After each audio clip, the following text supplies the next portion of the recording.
In today's video, I'm going to teach you how to upload a PDF file to Webflow.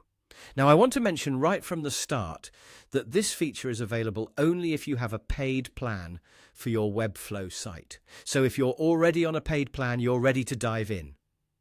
Let's begin with the first step. To upload your PDF file, we're going to navigate to the Assets panel. You can quickly access this by pressing the J key on your keyboard. Once you're in the Assets panel, you'll see an option to upload files.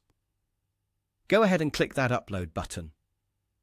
Now, browse your computer and select the PDF file you wish to upload. This process is pretty straightforward and similar to uploading images or other assets in Webflow. With your PDF uploaded, the next part involves linking it to an element in your project.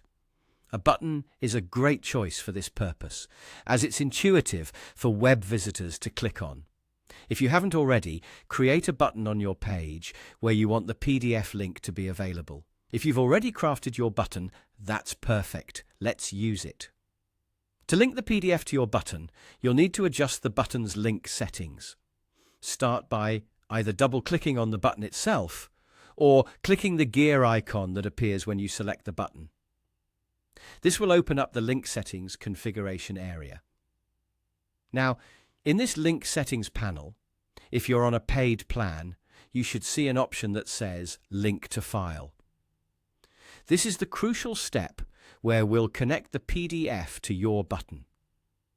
Click on the Link to File option and you'll be prompted to choose an attachment.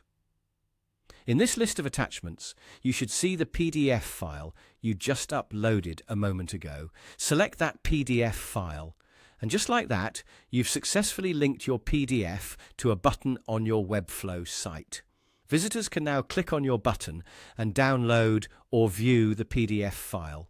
This feature is a very useful way of sharing documents, whether you're offering downloadable content like a brochure, portfolio, menu, or report.